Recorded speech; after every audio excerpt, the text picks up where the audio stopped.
everyone, how's it going? My name is Jay and welcome to the channel. Today we're back in Planet Zoo in Sannikovland. Now before we get started, just a quick reminder to subscribe if you enjoy this content, and if you enjoy this video please do hit the like button as well. It does mean a lot to me. I've been reading your feedback in the past few videos and it's been a really great thing just seeing that you guys do enjoy this stuff, so really happy to know that. Anyways, without further ado, let's get into today's video. We've got a bit of a shorter one today. Haven't had a lot of time to build very much in the past few days, but I decided to just, get this one out because we are introducing the Galapagos giant tortoise today, and these guys, well, as much as I love them, there's not an awful lot you can do for a giant tortoise habitat because they're pretty chill animals. They don't really climb, they don't swim, they're essentially boulders that move very, very slowly. So there's not an awful lot I could do for it. In fact, I'll just describe the habitat now because there isn't very much to it. It's essentially a flat plain with a little bit of elevation here and there to give the tortoises some exercise, a couple logs for them to rub against and kind of walk over, a tiny pool of water which they can soak in if they so choose. This is something I've seen in a lot of zoos in real life, where the giant tortoises do get a bit of a pool of water where they like to soak once in a while. In fact, in Singapore Zoo, when I was there recently, I say recently, it was a few months ago now, there was a big pool in the giant tortoise habitat, and I watched one of the giant tortoises get into the pool. And I'm not kidding when I said I stood there for nearly 10 minutes as it entered the pool. It took it that long because they're so slow. Like that, the whole thing about tortoises being really slow and stuff. Yeah, that is completely based in fact. These guys are not fast. But yeah, they're really cool animals, and for this habitat, again, it's a pretty basic one, but it doesn't, lessen the amount that I love these animals. And next to the habitat, I decided to create a little bit of a garden for people to just walk through and enjoy the plant life, and I decided to make it almost entirely South American plants so that it ties in with the South American area we're currently in, which is actually almost finished. And now that I've kind of explained what we've built in this episode, let's go ahead and talk about today's species profile, which is of course on the Galapagos giant tortoise.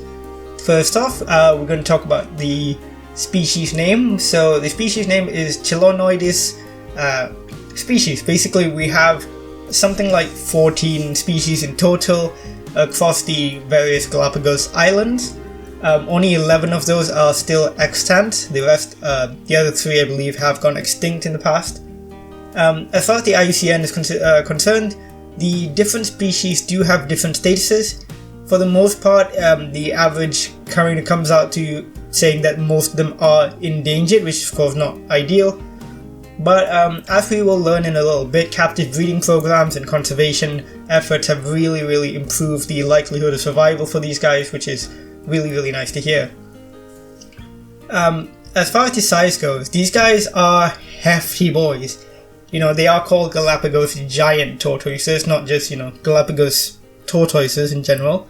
I mean, they're the big guys. So the largest individuals have been known to get above 400 kilograms, which is nearly half a ton, which is insane. But that is on the high end of things. On the average scale, they do get more towards about 200 kilograms, and they get up to about 1.9 meters long, so that's a pretty long guy as well. As far as their habitat goes, they live primarily in arid grasslands, though when it does get too hot during the hotter parts of the year, they will move towards highland environments where it's a little bit more moist, a little bit more cool, and they can just kind of have a bit more time away from all the heat. And lifespan. Now, everyone knows that tortoises live a really long time. I believe the longest lifespan at the moment is recorded to be 172 years, which is absolutely insane. For a long time, these guys were thought to be the longest lived vertebrates. We now know that there are animals which do live longer. Primarily, the Greenland shark has been known to live for actual centuries. We're talking 200, 300 years old, possibly even longer. So that has taken the crown. But these guys, 172 years is still no joke. That's living multiple generations of human existence. That's really incredible. Now, talking about their diet, these guys, a favorite of theirs is the prickly pear cactus, but they do eat all sorts, mainly fruits, leaves, grasses, lots of vegetable matter essentially. And in zoos, they give them collard greens, kale, mixed fruits, and very much, things in that kind of category, with the occasional calcium supplement to make sure their shells stay healthy and rigid. Moving on to some interesting facts about these guys. First off, their shells aren't actually completely solid. They're comprised of loads of these air-filled honeycomb structures, which make it so that they can actually support these shells and they're not too heavy for them. One important thing zoos have to make sure is to give them correct calcium supplements, like I mentioned earlier, to avoid their shells from pyramiding. Pyramiding is a thing that happens to tortoises in captivity sometimes, or even in the wild, if they're not getting the right nutrients.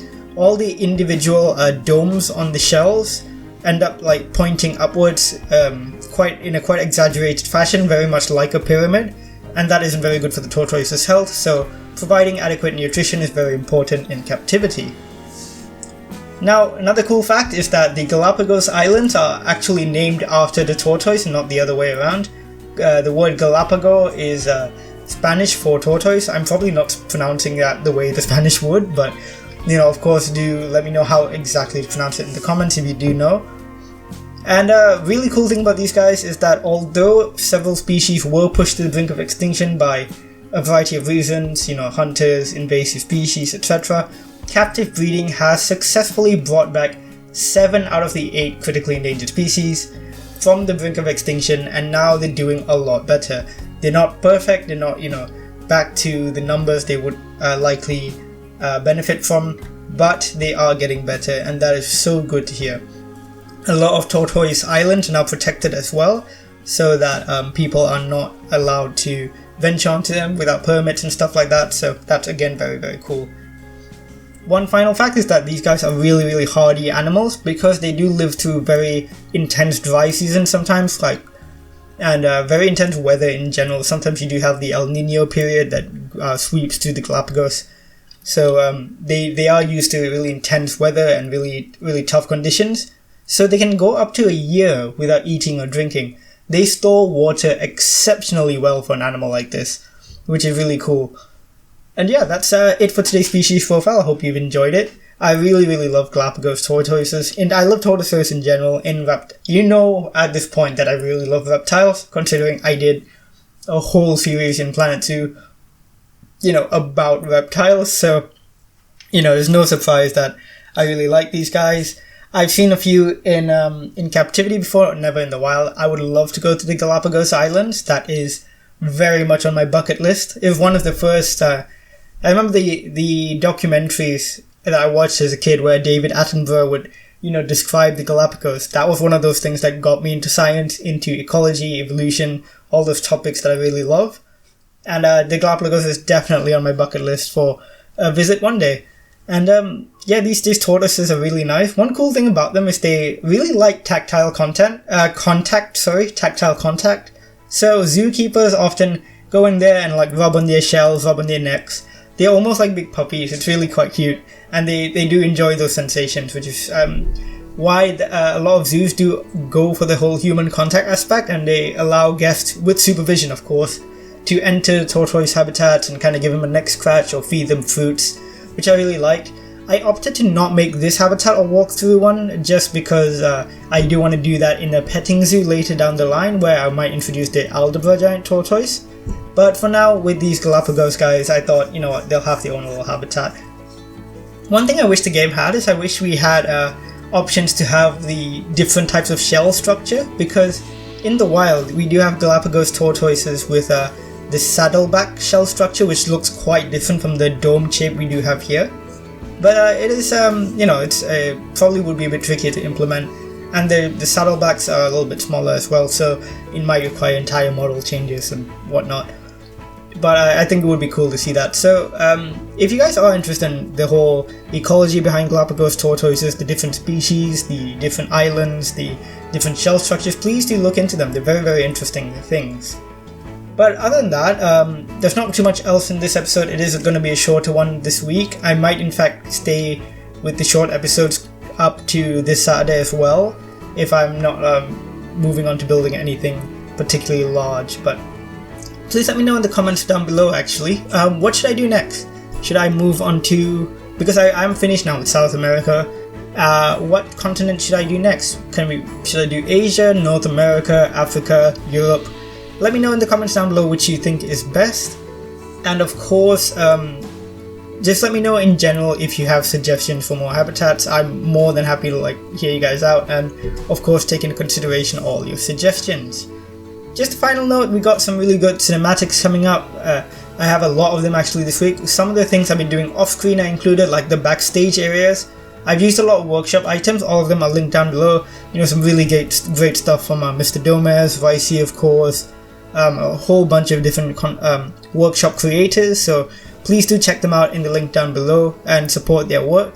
They've made some really amazing stuff for the game, and especially when it comes to the backstage areas, getting things like loading trucks, pallets, stuff that you wouldn't very easily find in a backstage area. I think workshop items are very much invaluable when it comes to this stuff, so please do give them a like, support their work, and you'll see some of their work in the cinematics where I go over a lot of the backstage stuff that I've been doing. I made a staff area, some loading bays, stuff like that, so you'll see all of that right at the end of this video. But yeah, that's it. Again, very, very short video this week. Hope you guys enjoyed it. Once again, please do let me know in the comments down below what I should do next. Like the video if you did enjoy it. Hit the subscribe button if you want to see more content. And as always, I will see you guys in the next one. Bye!